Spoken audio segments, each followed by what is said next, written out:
Well, thank you all very much for coming tonight. And this is a series of programs that I'm going to be talking about the Baha'i faith and the Baha'i teachings. But really, I'm not talking about one religion. I'm talking about all the great world's religions, because as Baha'is, we believe that there is truly only one religion. There's only one God and there's only one religion. And it's only that mankind has divided the great religion of God into different religions. So we believe that the founder of Christianity, Jesus, the founder of Islam, Muhammad, and Buddha, and Krishna, Abraham, all the great religious traditions we have in the world, all of these founders came from the one true God. So tonight I don't want to speak just about my beliefs as a Baha'i. I want to speak about what I believe is the eternal faith of God, the faith of God that has begun in the past and is continuing through in the future. Later on in this program, I'm going to talk a little bit about how all the religions are one. But tonight, I was asked to speak about the subject of my new book, which is now called The 12 Signs of Love. And the reason I chose this is that love is a very important principle in all the religious teachings. And so I looked at the concept of love in Christianity, in Islam, in Judaism, in Hinduism, and in the Baha'i teachings. And I found that love can be defined in various ways. And if you classify and analyze it, you'll find that love has really 12 signs or 12 faces and so on. Sort of like there's 12 signs of the zodiac. And so I called my book The 12 Signs of Love. And if you want to know if somebody really loves you, how many of you would like to know if someone really loves you? 1, 2, 3, that's good. How many of you would like to really love somebody else in the truest way? All you have to do is measure those people against these 12 signs of love. And if they have every one of those signs, that's true love. And if you find that you are not able to love someone, maybe you're missing out on one of the 12 signs. And so, because love is so important, really, this is what religion has come for. Religion has come to unite the world, to bring people into harmonious relationships. Because if you look at all of creation, you can say that everything in the physical universe, whether it be the minerals or the plants or the animals, anything biological, is held together by some mysterious force of attraction. Would you agree? Even minerals are attracted. Even atoms are attracted to form molecules. There's something in the universe that causes attraction. If you look at the universe, you will see that everything is built on attraction. In fact, wherever there is life, you'll find that the atoms are holding together. And whenever there's not life, you'll find the atoms are falling apart. Look at any plant. When it's alive, it's growing and attracting other atoms. As soon as it dies, what happens? It disintegrates. It just disintegrates. So really, the whole universe is based on life and death being integration and disintegration. So really, as far as I'm concerned, love is the same as attraction, is the same as unity. They're all the same, and it's the same as life. Because this is the general principle of creation. It's attraction, it's unity, it's life. Right now, in the world, the life is going out of the world because there's a lack of unity in the world. And there's a lack of unity in the world because there's a lack of love. And so all of the religions have come to give us an understanding of what is love and how we can practice it and give us the motivation. So I feel it's really important that all of us understand what love is, because today there are many definitions of love. We bandy that word around so much that I don't even know what it means myself. Would you agree? In fact, I remember reading one time that Eskimos have many words for snow. Did you hear that? They have many words for snow, because I guess they deal with a lot of snow and so on. And I heard also that the Chinese have many words for rice. Did you know that? They have many different words, different colors or different how it's cooked or something. And I heard that the Arabs have many words for sand. Because I guess if you deal with something a lot, you know the little nuances of it, and one word is not enough. I think we need that with love. In other words, we just use the word love, but there's so many different nuances. So now I'm going to define love in terms of 12 signs. And before I do that, we should understand that love can be expressed in various ways. And we can learn about love in different ways. For example, one kind of love is the love that God has for mankind. That's a particular kind of love, the love that God has for man. Now, this is a particular love, and this is the primary force of love. This is where love comes from. This is the source of love. But when we think of how God loves man, is that how we think of how we love other people? Perhaps not. But it is one form of love. There's another form of love, which is the love of man for God. And the way in which we are to love God and know God and love Him has a different dynamic. So there's a different form of love. There's another kind of love, which is the love of man for other men or other humans. Love of man for man, which is a different kind of love. And actually we can learn about love by analyzing the different forms of love. So I may talk tonight about the man-God love or the God-man love or the man-man love or human love and so on. But every form of love can instruct us. For example, how many of you love your dogs or your cats? You do, right? I know some people that show better love to their animals than they show to other human beings. They show more tolerance, they show more forgiveness, and so on. And so sometimes it's useful when thinking about how to apply love towards someone to think of one of the other relationships. Like, for example, if I'm having difficulty loving a particular person, I might think, well, how do I treat my dog? If my dog did something, and that will help you, because maybe you can use human-animal, and maybe it will help. In fact, it's a very good way to teach children love, is to get them to care for animals. It's a very, very good way. If an animal is sick, give the child the ability to care for the animal, because children naturally like to care for things. Even little children, they like to even put bandages on dolls. Have you noticed that? And care for it and so on, because it's a natural human emotion that you can train. In fact, many adults that become criminals and are cruel to human beings or even murderers, they often say that they first learned hate by showing hatred towards insects or animals first. So in other words, both hate and love can be learned from this relationship with other animals. In other words, love is not something that we learn in isolation. We can learn it through all relationships. So let's go ahead and look at the 12 signs of love. And I want you now to think of a person that you would like to show a little more love to. Or you would like to really let them know you love them, or you're in a relationship with them where you should be showing some love to them. Perhaps a spouse, or a child, or someone that you work with, or someone in your community, and so on. And see if you're doing all 12 of the signs of love. So the first sign of love.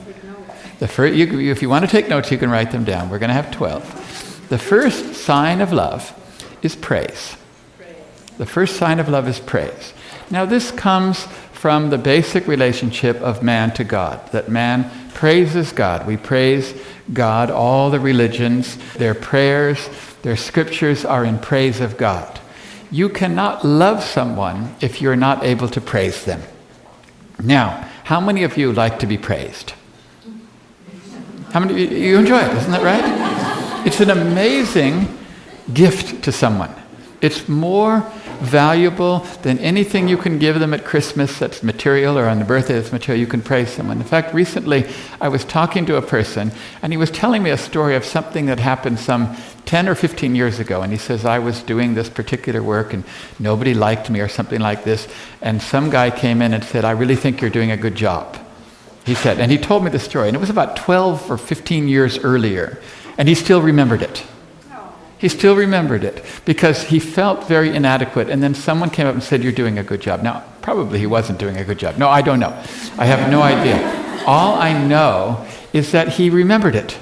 Have you ever had someone that has praised you and it made you feel good? Yeah. Okay. You have this power to make people feel good every day of your life by using this great power of praise of other people. Now, you cannot praise someone insincerely.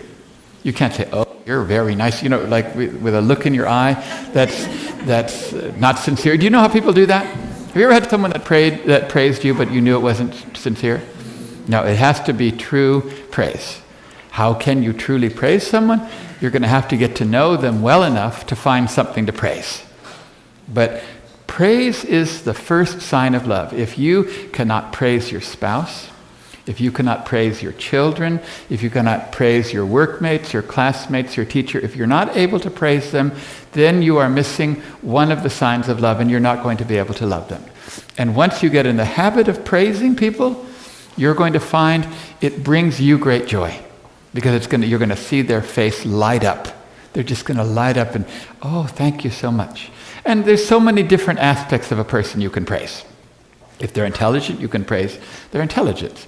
If they're diligent, you can praise their diligence. If they have good intentions, you can praise their intentions. You see? If they look good one day, you can say you look good. Not like yesterday. No, don't say that. You just say, you say you look good. Also remember that when you praise, never praise in such a way that you're going to put your butt in. When I say put your butt in, let me explain this. If I walk into someone and I say, you know, you're a very smart person.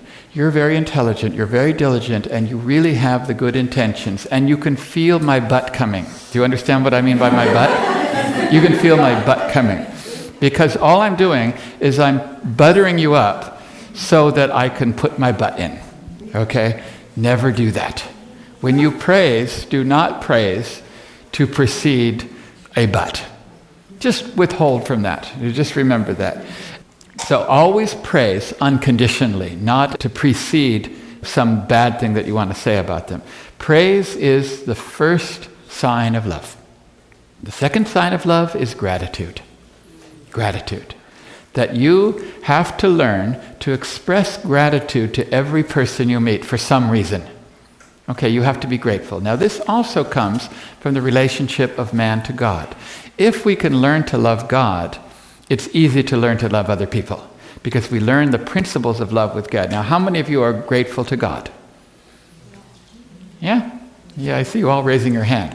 But how many of you are grateful to God when things go really bad? You are? I see half the hands didn't go up. But the point is, it's not easy to be grateful to God at all times. It's also not easy to be grateful to people at all times. You have to learn to be grateful to people. But all people should make you feel grateful because they enable you to develop spiritually. Spiritual development is dependent on you overcoming all of your negative traits, your traits of selfishness and pride and ego and intolerance and so on. These are important things to get rid of. In fact, the way I like to look at it is this. They said once that the statue that Michelangelo made, David, was the most perfect statue ever made. If you've seen it even today, they consider it to be absolute perfection. And it's a legend, I don't know if it's true, but it's a legend that they asked Michelangelo, how did you do that? And he said, oh, it was very easy. He said, I just took a big piece of marble and I cut away everything that wasn't David. That's it, I just cut away everything that wasn't. And that is what God is doing to you every single day. He's cutting away from you all the imperfections, the selfishness and the pride and the ego, and chipping them away until he's molded you in his perfect image. So he's chiseling away at you one day at a time. And in fact, I like to think of it that people are the biggest chiselers. People are the big chiselers. People are the ones that cut away from you. And the Dalai Lama, he said something that was very true. He said, in the practice of tolerance, one's enemy is the best teacher. In the practice of tolerance, one's enemy is the best teacher because those that are your enemies, they teach you love more. How easy is it to love someone lovable? Someone who does everything right and is perfectly lovable and kind and like your dog. How easy is it to love your dog? They're so lovable. You just love your dog. But an enemy, that's hard to love. Is there any religion that doesn't teach love your enemies? Go look in Islam, look in Christianity, look in Judaism, look in Hinduism. All of the religions teach us to love our enemies. It says if your enemy poisons you, give him honey in return in one of the religious scriptures. In another scripture it says if he hits you on one cheek, you turn and give him the other cheek. You know these teachings. How many of you can do this? It's hard, isn't it? But if you learn to love your enemies, then you will show that you truly have gratitude towards them because it's like a video game. How many people like to play easy video games? How many like to play a game that's really easy or an opponent that's easy? We don't like it. We prefer a challenge. So be grateful to these people that are hard to love. They are a hard video game. They are giving you more practice in purifying yourself. So gratitude is a very important thing. Now, I want you now to think of someone who you want to express love to. Think of your spouse, your children, and so on. And imagine now expressing something to them that you're grateful for. What are you grateful for that person? What have they done? What do they do? What qualities do they have? And are you grateful? And express that to them right now in your mind. Learn to practice the expression of gratitude along with the expression of praise, and you will find that you have loving relationships with people. You will find that many of their faults will disappear, and you will no longer see them because you're focusing on some other aspect of their character. Those are the first two signs of love, praise and gratitude. And we must learn to show praise and gratitude towards God every day and practice this in our behavior with other people. The third sign of love is the hard one. It's the one that we must all learn to do sooner or later, and that is forgiveness. Forgiveness is the hardest of the 12 signs of love, in my opinion, because people can be pretty rotten. They can be pretty cruel. They can do things to you that are terrible. I mean, they can do criminal things to you. They can abuse you. They can rob from you. They can cheat. They can lie. Is that right? And yet we're told in all religions that if we cannot learn to forgive, we cannot learn to love. In fact, Martin Luther King was the first that I ever heard express this principle. He said, "He who is devoid of the power of forgiveness is devoid of the power of love."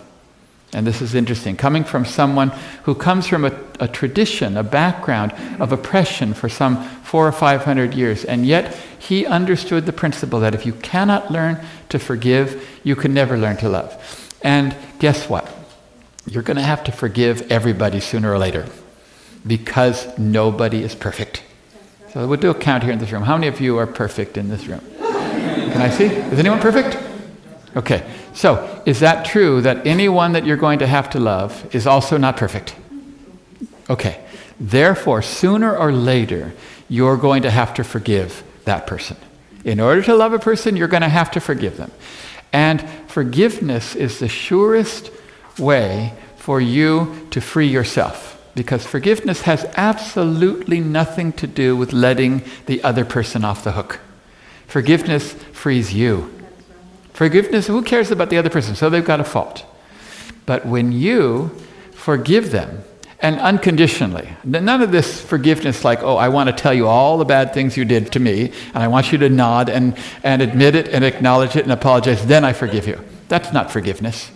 That's not forgiveness. That's just some cruel form of vengeance or venting out of the person. No, true forgiveness is that you don't mention it. You just let it go. And when you let go of your hatreds for someone, you will find that a certain part of you has been cleansed. Because any time you withhold forgiveness, it's a sure sign of your attachment to something material or something selfish. You don't forgive someone because perhaps they hurt your pride. So the forgiveness is actually showing you that you've got pride. Or you might not forgive someone because they stole something from you. So your lack of forgiveness is teaching you your materialism. Do you see what I'm getting at? Anytime you don't forgive someone, make it a diagnosis of your own attachment. You say, my lack of forgiveness is showing me, it's pointing a finger. Every time you point a finger at someone, 3 are pointing back at you. So when you say, I don't forgive that person, say, okay, why don't I forgive them? And I don't forgive them because I have some material attachment to pride, to selfishness, to ego, or something, status, whatever it is. There's something that has been hurt, and it's good that thing is hurt. I want that chiseled off of me. And the act of forgiveness is the way in which you can do this. So forgiveness is wonderfully liberating for you. I had a friend of mine who, we were in a seminar on forgiveness, and I told everyone in the class, go home, pick a person who you haven't forgiven in the past, or you're having a problem with, and speak to them imaginarily and forgive them. I mean, you don't have to say, I forgive you, because even sometimes saying I forgive you is quite presumptuous. Just speak to them in such a way that shows you have absolutely no animosity towards them, and say that. And then come back next week, and they all came back to the class next week, and I said, just do it in thin air, just to practice and see how it feels. And they all came back, and they all said, it was all great, and I felt like a weight was taken off my shoulders. And one man said to me, he said, I did it that night, and then the next morning I actually said it to the person. And I said, that wasn't the exercise. Why did you? It wasn't the goal. I just wanted you to practice it. He said, well, I don't know. I did it that night before, and then I found that I just had to do it to the person for real. I said, well, tell us what happened. And he said, it's been 17 years. At work, we have never spoken a word to each other in 17 years. There's been tension the whole time. Something happened 17 years ago he didn't tell us. He said, whenever we walk down the hallway, we don't look at each other. We haven't spoken in 17 years. And I did that exercise with him the night before, as you said. And then the next day I saw him, so I said, I want to speak to you. And he said he started to give the speech that he had practiced the night before. He said the whole time the man had his arms crossed and was looking straight down. Wouldn't make any contact with his eyes, with a frown. When he finished, there was dead silence. And then the man looked up. He smiled and said, okay. And he said, like 17 years, 1,000 pounds was just lifted off his back. And he said that he didn't realize he had the ability to do this. Because he had practiced it the night before, he did something, but he said, I never gave myself credit for having this ability. I thought I would go to my grave never having this. And then it was one statement, and all the weight was taken off my shoulders.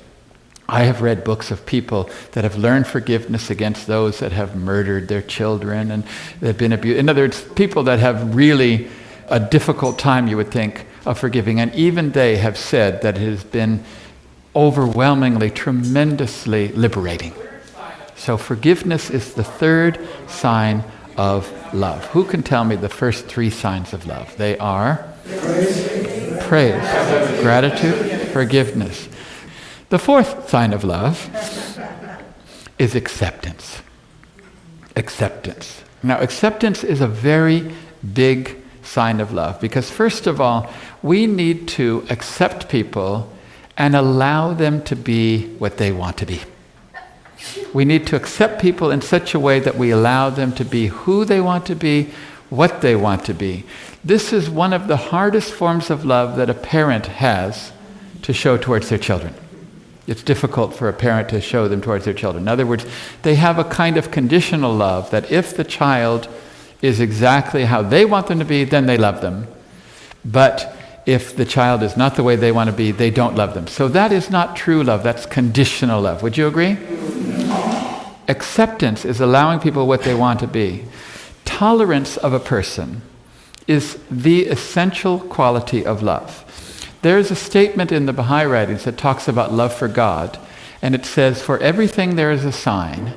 The sign of love is fortitude under my decree and patience under my trials. Now what he's basically saying is that if you truly love God, the sign of the love of God is that you are tolerant and patient under whatever God gives you. In other words, if I love God only when he gives me everything, I get wealth and comfort and luxury and so on, does that really prove I love God? But if whatever happens in life, I still love God, he says that is the sign of true love for God. Contentment under all conditions is true love of God. So he's defining this relationship of man to God as tolerance. This is the same with your spouse. Same with your spouse. Who cares if your spouse is totally lovable and you love him? Is that any proof that you love him or her? No. It's easy to love someone who's lovable. It's when they mess up. It's when they screw up, when they do something that hurts you. They do something that's wrong. They do something that is terrible. And then you show love. That's the sign that you love them. You can thank them for giving you the ability to prove your love. Tolerance and acceptance is the purest sign of love. Until someone messes up really badly and you forgive them and you tolerate and accept them, you do not have the true sign of love for them. So just wait until, how many of you have reached the stage where your spouse has required a bit of tolerance and acceptance? Anyone reach that stage yet?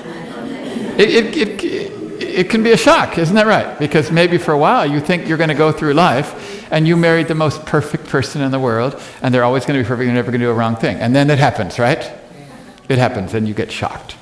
But you should have gratitude towards them. Okay, now I have the ability to show the fourth sign of love, which is tolerance, which is acceptance of whatever they do. Now you can truly love that person. You can truly love that person. So that is the fourth. Let's see if we can review now. What is the first sign of love? Praise. Second sign of love? Gratitude. Third? Fourth? The fifth? And they're going to get harder, by the way. They're getting hard.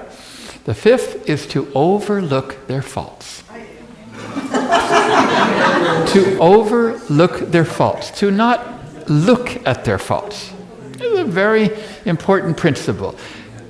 Does your spouse have faults? Who has a spouse that has faults? Raise your hand. Do your children have faults? Do your children have faults? Do your workmates have faults? Do your brothers and sisters have faults? Of course, everybody has faults. The goal of love, the sign of love, is that you ignore those faults. Because I'm going to let you in on a little secret. The goal of life is to realize that faults do not exist. Wow. Now, you may say, faults exist. No, they don't exist.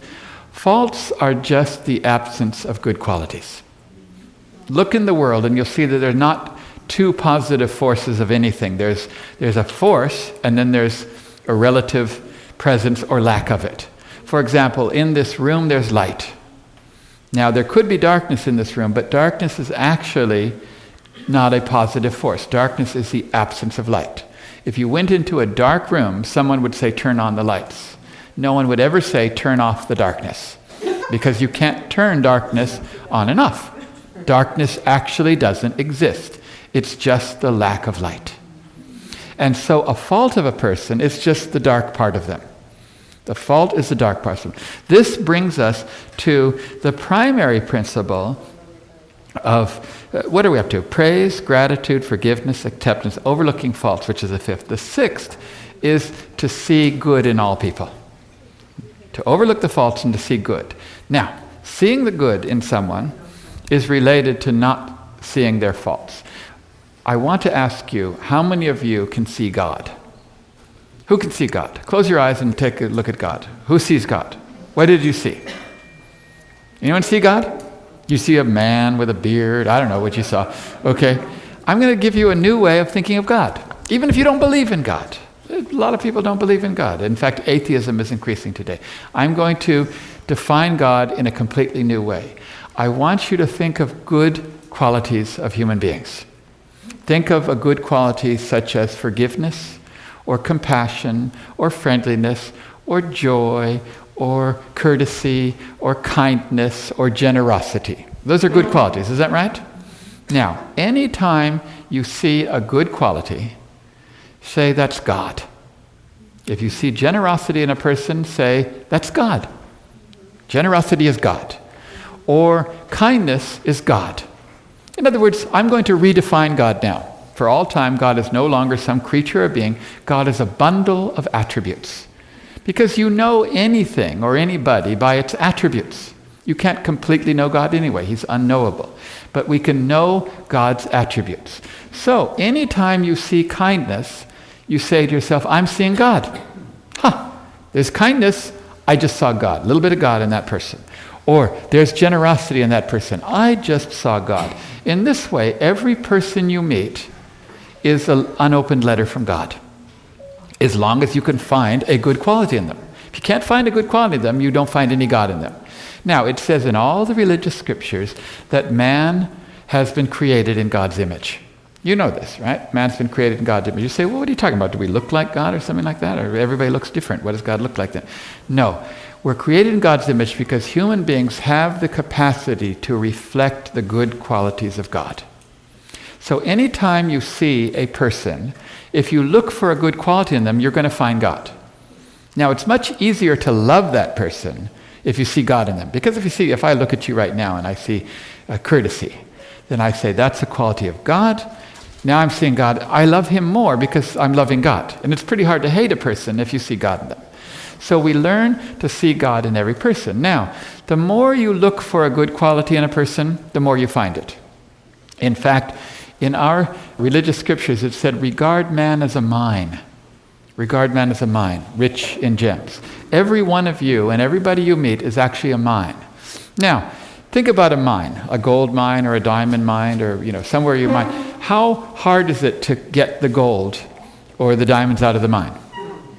It takes some work. Would you agree? It takes a bit of knowledge and searching, and you have to know the land formations and so on. But you're confident that the land contains gold or diamonds or gems somewhere in there. You need to regard every human being as a mine. Somewhere deep inside that person is a good quality. And you are a miner for God. So when you sit down at lunch with someone today, you say, I am on a mining expedition to find a good quality in that person. And when I see it, I'm going to focus on it. That is the answer to the question how to ignore the bad qualities. Because if you're looking at the good quality, you could ignore the bad quality. Because you're looking at this. If you look at the stars in the dark sky at night, you see star, star, star. There's black all around it. Isn't that right? Do you say, look at all the black in the sky with a few dots? No. You say, look at the stars, because you ignore the blackness and you just look at it. This is what you're going to be doing with people. You are seeing God in people by looking at the stars, and the blackness just kind of disappears. The more you start looking for good qualities, the more you see them.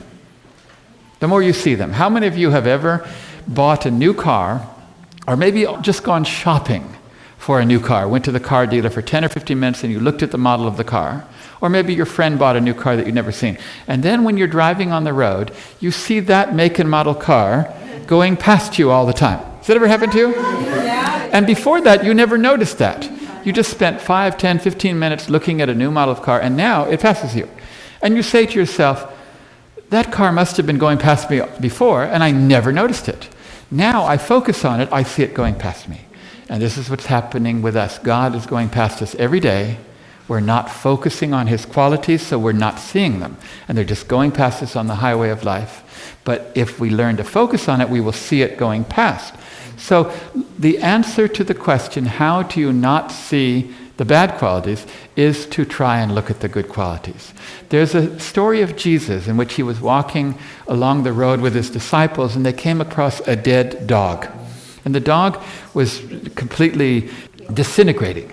And one of the disciples said, look at that ugly sight. And another said, what a stench. And another one said, how disgusting it is, and so on. And Jesus looked at it, and he said, look what lovely white teeth it has. And he found the lovely white teeth in the dog. And think about this. Jesus ignored all of the smell and the stench and the decay, and he looked hard. He looked around. And he found something that was good. And he only mentioned that. He didn't mention everything else. Everybody is like a mirror that reflects God. Some people have more reflection than others, and some don't. For example, when I was in India, I saw that some people wore clothing that had tiny round mirrors the size of buttons. And it was only in a few spots on their clothes. So when they were wearing their clothes, that reflected and that reflected and that, but most of their clothes didn't. Some people are like that. They only reflect God in a few spots, and the rest of them don't reflect. So a lot of us are like Indian clothes. We have to look very carefully and find the mirror. But when we find it, then we focus on that like the stars in the sky, and we ignore the bad. Now, if you find that at any time you are mentioning to your spouse his or her faults, then you have pulled love away from your relationship. If you just draw attention to their faults, if you just mention it, if you find at any time that you're telling other people about the faults of somebody else behind their back, what we call backbiting, you have just pulled away one of the signs of love. Because there's no point in mentioning someone's faults. Big deal. In fact, this is probably the greatest sin of all. All these other religions, they want to talk about this sin or that sin or this sin or that sin. Really, the greatest sin is to find faults in other people and mention it. And I don't care whether you mention it behind their back or you mention it in front of them, but they're both equally. One is fault finding and one is backbiting. And I don't care if it's true or not either. Someone says, oh, I'm not. It's true. So if it's true, I might as well say it. If it's a fault, I don't care. if it's true or not, you're taking away one of the pillars of love, one of the signs of love, by mentioning faults. Just learn to ignore them. If somebody has 9 good qualities and 1 bad one, look at the 9 good. Just ignore that. Just look at the light, ignore the darkness. If someone has 9 bad qualities, ignore the 9 and look at the 1 good. Everybody has good qualities and you can look at them. So overlooking someone's faults and only seeing God in them are another 2. So how many do we have now? Let's count them. Praise, gratitude, forgiveness, acceptance, overlooking faults, and seeing only the... And we can change good to God. We can say seeing only the good in people or seeing God in people. So we have 6 of the signs of love. Do you want to get to the 7th? Yeah. Okay, are you listening? Because that's what the 7th sign of love is. The 7th sign of love is listening. Listening and seeking to understand people is a sure sign of love. How many times do you want to go and speak to someone and you want to speak to them, but you don't want to listen? Is that right? Remember Stephen Covey wrote that book, The 7 Habits of Effective People? One of the 7, he said, of effective people was seek first to understand, then be understood, which is a similar expression to listening. In other words, the first thing you need to do is listen to people. Always listen to people before trying to tell them anything. And the more you listen, the more you can love them. And believe it or not, most people love it when you listen to them. They love it. In fact, you don't have to give them very much. People like attention. You know, there's an old saying that says, why does that person always talk about themselves when all I really want to do is talk about me? Yeah, people do. Everybody. Sometimes I see people talking at a party, and it seems like a tennis match. They say, well, I did so-and-so and so-and-so. I went to Paris, I went to this. And say, oh, well, I did such and such and such and such. Says, well, yeah, but I did this. And all they're doing is trying to pull the conversation back towards them, and then they're pulling it back towards them. And it's like a tennis match. If one of them would just relax and allow the other person to speak about themselves, and to listen very hard, listen intently. You know, you learn so much by listening to other people. You get so much more out of life by listening than you do by speaking. In fact, they say the reason that God gave you 2 ears and 1 mouth is so that you could listen twice as much as you speak. But this is the key to love, is listening. If you want to love someone, if you're going to a meeting tomorrow, if you're going to talk to your children or something, learn first to listen. Not just listen, but understand. Now there is a key to understanding people. A key to understanding people. And that is, always remember that everybody is right according to their own frame of reference. That is a very important principle. In science, we know this. In science, we know that truth is dependent on what they call frame of reference. So something is true depending on its location in space and in time and its motion and so on. So if I look at something that's a long bar like this and I look from here, it looks like that. But if I look at it from this spatial frame of reference, it looks like a dot. If it's moving, it looks like something else. Do you understand? We call that truth based on frame of reference. Depending on the frame of reference, something is either true or not true. And that's the way it happens to be in science. This is also true of people. Everybody is right according to their frame of reference. If somebody believes something that you don't believe, they are not wrong according to their frame of reference. They couldn't possibly be. Would you understand?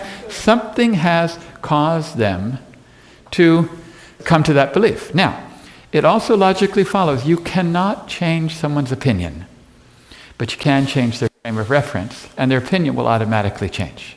This is what good drama and good art and various other forms of persuasion do. They enable people to see things from a different perspective rather than trying to just convince people.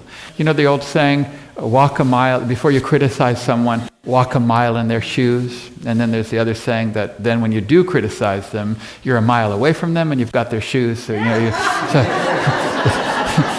so it's better all the way around. The point is, until you look at a person, listen to them, you're not loving them. And then when you listen to them, do not disagree with them. Say, that differs from my frame of reference. Why is it? What frame of reference are they coming from that causes that to appear true to them? And this leads to true understanding. And this is the only way we are going to overcome all of the issues in the world of disunity. Think how much disunity is in the world based on prejudice. Think of prejudice based on race. Think of prejudice based on gender. Think of prejudice based on class. Think of prejudice based on religious background. Think of prejudice based on national backgrounds, nations, and so on, or all combined. Someone can be of a different race, of a different religion, a different country, maybe a different gender. In other words, these are completely consuming the world. And all of them can be overcome by this particular sign of love. To learn to listen to people, to understand that they are right from their frame of reference, and to learn to accept them. Because without understanding, we are never going to come to any higher form of love. So, listening and understanding, paying attention to people, is the 7th sign of love. So now let's move to the 8th sign of love. And the 8th sign of love is the easy one. You can all do this one. The 8th sign of love is service. Service. Learning to be of service to people, helpful to people in some way, is a sure sign of love. If you cannot serve someone, you cannot love them. Now, how many ways are there to serve people? Whatever they need, you help them. For example, one of the greatest signs of service, in my opinion, is visiting people when they're sick, or calling them when they're sick. How many of you like it when you're ill that someone calls you or visits you or brings you food? Particularly brings you food. You all like that, right? Isn't that great? It's so easy to do because people always get sick. So you should be so happy that they're sick in a way that you can show their love. Now, I know some cultures that when someone is sick, they're all there. The family visits, they come and visit them. And in other cultures, they don't do as much. You'll find this. Some cultures they do. But those cultures that show attention to the sick and go and visit them, you find that there is a joy that comes across visiting sick, but only if you go and visit them with happiness. Don't go and visit the sick and moan with them and say, oh, you must be feeling rotten. You look terrible. That's not the point. If you actually go with love and joy to someone who's sick, what you do is often more valuable than the remedy the doctor gives them. Is more valuable than the remedy the doctor gives. So that's one form of service, is visiting or caring for someone when they're sick. Right now, someone in your life is ill. Right this very minute. You can call them and say, how are you? You probably know what foods they like, or you could take it to them. Right now, you can practice one of the 12 signs of love because it's very easy to do. There's plenty of opportunity in life to visit people when they're sick. What's another form of service? People that you know. Oh, you could pray for them. But I'm talking about, you see the person. You can be helpful to them. If you just think, I want to be helpful to that person, it's not hard to figure out what they need. Of course, if you listen, if you practice one of the other signs of love, which is listening, you're probably going to realize that they may need help. Maybe they need a ride to go somewhere tomorrow. Maybe they're cold and they need a jacket. Maybe they're poor and they need some money. In other words, you try and figure out what they need. Whatever it is they need. Maybe they're unhappy. You can cheer them up. Maybe they're despondent. Do you understand? There's all kinds of things. Service is not limited to going out and, going to a bread line or doing something organized. Of course, that is service too. But until you learn to be helpful to other people. Now, how many of you like it when someone is helpful to you? We love it, isn't that right? When people are helpful to you. But sometimes we fail to be helpful to other people. Every time you are in a supermarket line, you could be helpful to someone perhaps, or getting in an elevator. In other words, there's all kinds of situations in life where people can need help. Maybe someone looks like they're lost. Maybe you're at your work or school and someone is new and they don't know when they look they're lost. And so you tell them how to get somewhere. Isn't that right? Yeah. In other words, it's not hard if you are service-oriented to be thinking about other people. If you think about helping other people, you will find that you're happier. This is the great irony of life. The more you're concerned with the happiness of others, the more you become happy yourself. The more you think only about your own happiness, the less happy you are. I don't know why, but try it for a few days and you'll find that trying to be of service to other people is one of the great signs of love. Now, we come to a harder sign of love.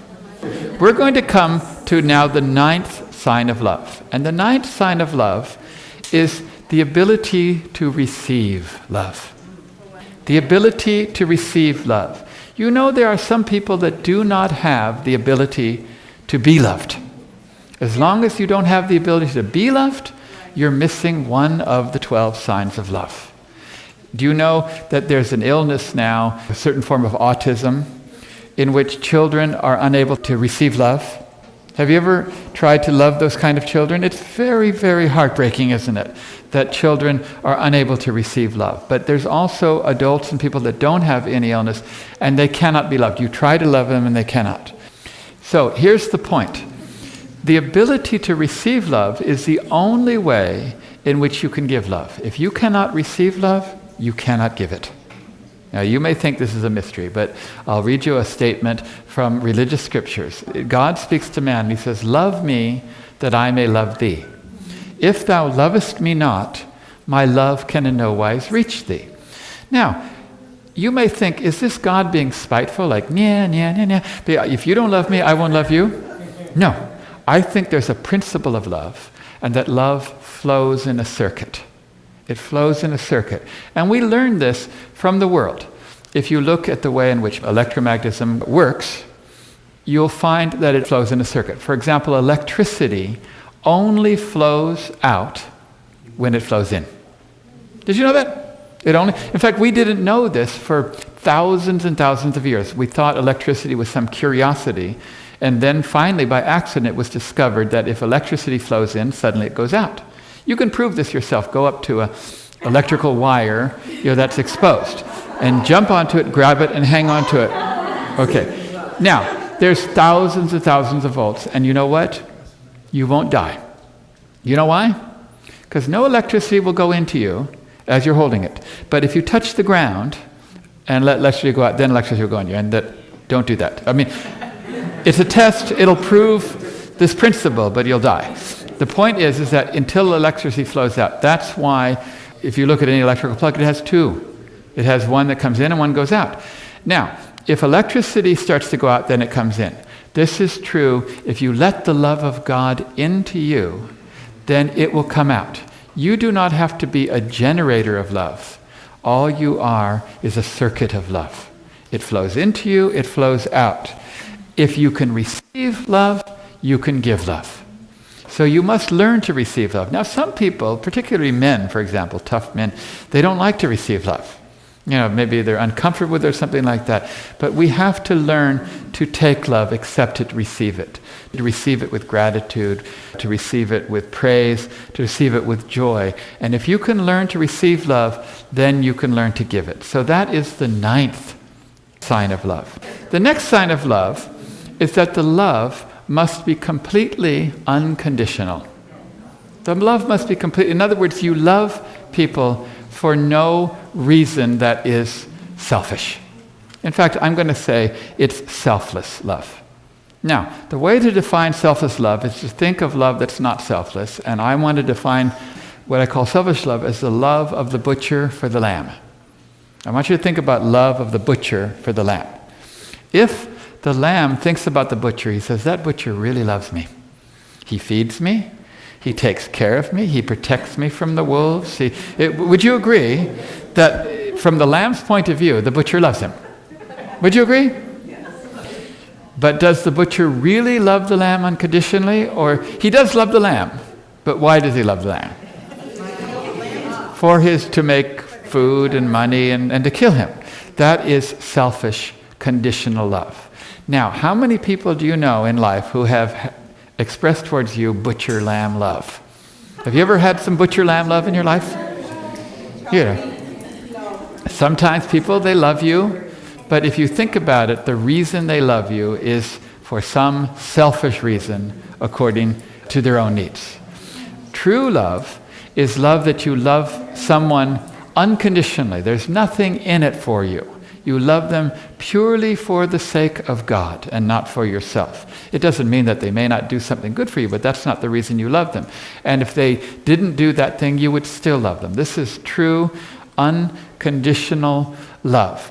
Until we can learn to do that. You know, a lot of people, they're in love, and then they're not in love. In Hollywood, I think it takes about a week. Is that right? No, I'm serious. Is it right? Yeah. And if you read in the newspaper, the person says, oh, I'm so in love with that person, they do this and that. And all that it really is that at that moment, the other person does something for them that makes them feel good. Yeah, they look good, or they have money, or something that they do that is meeting their needs right now. As soon as those needs are not met, they no longer love them. So, in my opinion, if someone were to say, I no longer love you, what they're really saying is, I never really loved you. That's what they're really saying. Because if you say, I no longer love you, that's a contradiction in terms. Because love is something that you never no longer do. In fact, love is not something you're in or out of. People say, oh, I'm in love, or I fell in love. Love is something you do, not something you're in. Do you understand the difference? You're in love because love is a decision to act a certain way. It's a decision to act according to these 12 signs. If I decide to act according to these 12 signs, then I love a person. I love the person. And so this is a very important principle, that we love that person irrespective of what good they do for us or bad they do for us. We don't just love them conditionally.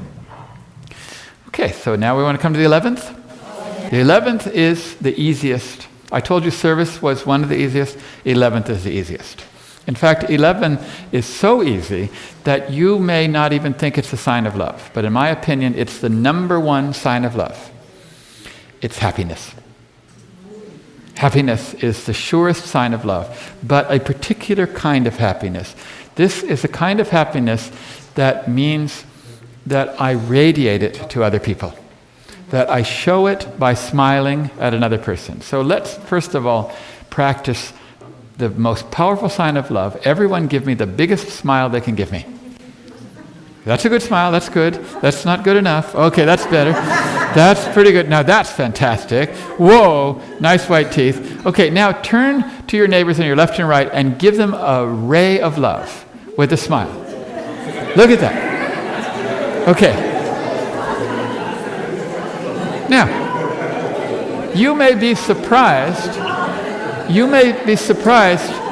how powerful that is.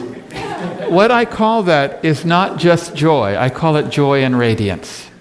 Joy and radiance. Because to have joy is one thing, but to radiate joy is another. For example, if the sun had heat and light, but it never radiated, what good would the sun be? It would be no good.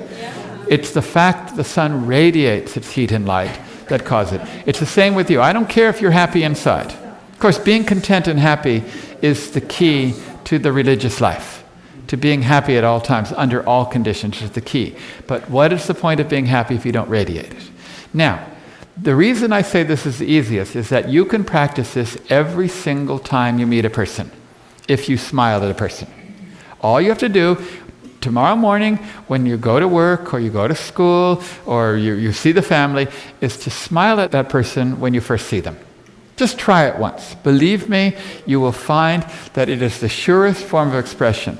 When somebody is happy to see you, like let's say you walk in the door and they smile at you, how does that feel? How does it make you feel? Have you ever walked in the room and someone sees you and they're not happy to see you? How does that make you feel? It's just like light and darkness, because it really is light and darkness. So if you can learn to smile at everybody, in other words, think of your neighbor and look upon him with a bright and friendly face. In other words, just look upon your neighbor with a bright and friendly face. Now, if you combine this with service or attention or, all the other things, it's going to be great. In fact, I don't think you can practice the other 11 signs of love if you do not do it with a smile on your face. And the easiest way to learn to smile at a person is to select a few people that you know in your life that are big smilers and to imitate them. Everybody, no, I'm serious, because you need to have like a mental vocabulary of a smiley person. Now, I have 5 people in my life that I've picked as my smilers. There's a particular man I know, his name was Russ. He was a musician. His name was Russ Garcia. And I don't think he ever didn't smile in his life. He smiled at everybody. He was always happy to see you. I don't think he was ever sad one moment in his life, or at least I never saw it. So anytime I'm walking into a room, if I'm sad or I see people, I think, I'm going to be Russ. And as soon as I do it, I smile. Another one is a man named Collis. I never knew him to ever greet somebody without a big smile. As soon as you came into his presence, he was so happy to see you. And there's a few others. I have a few other people. In fact, I use my own mother, believe it or not, because my mother is like that. Now, I can't be like my mother. In fact, my mother only sees good in people. I have no idea, but when I was growing up, we always used to say, "Mother, shut up," because she would say, "Oh, isn't so-and-so so wonderful? Isn't she so this?" And I'm thinking, I know all the bad things about my mother, about that person, but my mother would only say good things. Do you ever know people like that? I grew up. Finally, I got to be about 50 years old, and I realized that everybody likes my mother, and nobody likes me. No, I'm serious. You're laughing. And finally it dawned on me. It took me, almost my whole life to realize that when you only see the good people and you smile at people, it's a whole lot better. It's a whole lot better. And so this is what I think of my mother, I think of Russ, I think of Collis, and I see that person. So you should all write down or just have in your mind a few people that are smiley and say, I'm going to pretend to be them. Until such time as you no longer have to pretend to be them. You can pretend to be you because you have a smile. Learning to radiate happiness towards people, to share happiness with people is a sure sign of love. And now I come to the 12th one. By the way, this is in my new book. It's called The 12 Signs of Love. In fact, I was writing a book called The Science of Spirituality, which is almost finished. And then I gave a talk not too long ago. And someone asked me to define love. And so I wrote down everything I studied. I looked at all the scriptures, and I found out there were 12. And I said, 12, that's like the zodiac. But I think it's very practical because a lot of us, we just say love. Okay, we have to love that person, but we don't know what are the components. And so this way we have little things. I can do that, and that is showing love. Or I'm not listening, so I'm really not loving that person. Or I'm not doing this or not. The last sign of love is to never cause any unhappiness or grief to the other person. Now, you may say, well, isn't this the same as causing happiness? It's different. Because we go through life often making other people unhappy. We cause them grief in some way or some shape or form. Now, how do you cause people grief? Let me give you all the ways you can. First of all, you can criticize them. Criticism is causing them grief. Never do it. Under no circumstances should you criticize. Now, some people think there's a thing called, what do you call it, constructive criticism? Forget it. Doesn't exist. It doesn't exist. It never goes well, okay? It never goes well. I know, I'm a musician, and many times young musicians, they have a composition or a piece of music, and they give it to me, and they say, I want you to be honest. If it's horrible, if it's rotten, or please tell me. Okay, and in my early life, I thought they were real, so I'd tell them, and then I completely hurt their feelings. And I realized they were saying that, but they didn't want that. What they want is encouragement and love. This is what they really want. And I realized that giving advice hardly ever goes well. Giving advice, even though it's expressed in the positive, is always interpreted as a negative of what they're doing. You know, there's the old poster, it said that, they said Socrates went around giving advice to people, they poisoned him, you know. Giving advice never goes well. Mentioning someone's faults to them which is one of the other signs. We said before that you should only look at the good. Mentioning a person's faults to them, that they're doing something wrong, is going to cause them grief. You're going to hurt their feelings. Okay, so if I look at you and I say, really, you shouldn't be doing that. That's not a good thing to be doing. I don't think it's good. No. It's not a sign of love because I cause you grief. I don't want to cause you grief. Any bad quality, you improve because I focus on your good qualities. For example, if there is darkness in a room, can I turn the darkness off? No. All I have to do is praise the light, and the light will increase and that darkness will disappear. All bad qualities disappear by focusing on the good qualities of the person. This is a mystery in life. We think things go well when we give people advice or criticism, but it doesn't ever go as well as it does. You're driving home, you think, oh, well, why did I say that? Because you can see the look on their face. Here's one thing that you need to completely obliterate from your vocabulary. Just say, this is gone, it's erased from my vocabulary. I told you so. I told you so. Take it out of your vocabulary or any form thereof. When you say, I told you so, it's such a self-conscious thing. You're no longer thinking about that person. You're thinking about you and how smart you were before they got smart. Okay, if they learn a truth, let's say they state something that's a truth, and you have been stating that for 50 years. Bite your tongue and say, that is so true. Not, I've been saying that for years, or I told you so. Just rejoice that they have said that truth, and bite your tongue on I told you so, or any other form of it. Because you will find that the more you're concerned with the joy and happiness of other people, the more you're in tune with it, that every word that comes out of my mouth can either be honey or poison. Every word that flows out of my mouth is either honey or poison. And so much of what I'm giving is poison or venom. And I want to turn it into honey or sugar. Never cause grief to anyone. That is the sure sign of love. Now, how many of you know a person or people that have all 12 signs of love? Let's go over them one more time. Raise your hand if you can think of any person that has any of these qualities. A person that praises other people. Anyone know? Can you think of a person? A person who shows gratitude to other people. A person who shows forgiveness to all people no matter what they do to them. No, you don't know anyone? Because I told you that's the hardest one. In all my seminars and lectures, I found that most people say, I've had people come and say, I'll take the other 11, but forgiveness, forget about that. I'm serious. So that's a hard one. A person who is tolerant and accepting of all people no matter from what background or what they do or what they believe. Total tolerance and acceptance. Do you know anyone like that? Do you know someone who's overlooking the faults of all people? They never mention the fault of any other person. They never see a fault. They don't even see it. It doesn't exist to them. These are hard, aren't they? How about service? Those that are serving. You see that one? I told you that was an easy one.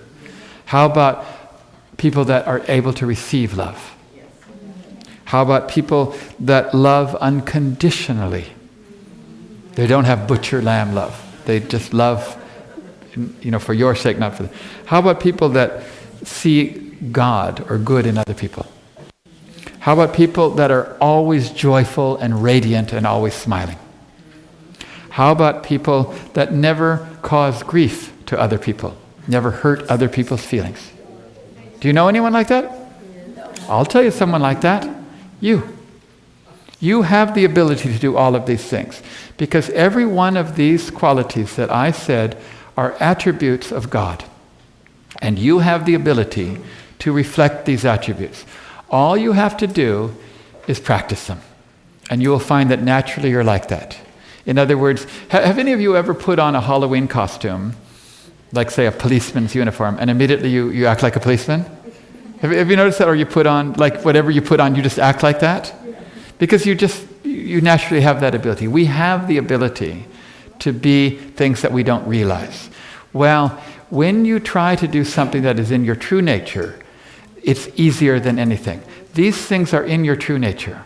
All you have to do is say, today I am going to practice this sign of love. So get the book and take, each chapter, maybe once a month, you can change. And I'm going to try to practice joy and radiance and smiling to people today. I'm going to practice listening. In other words, these are things that you can practice. You will find that you have the ability to be a truly loving person.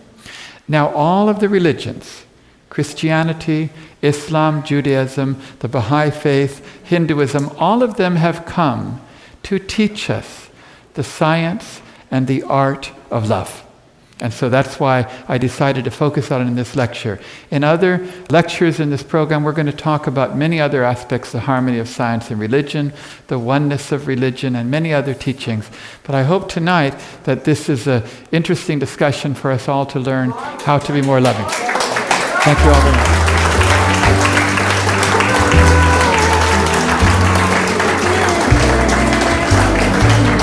Thank you.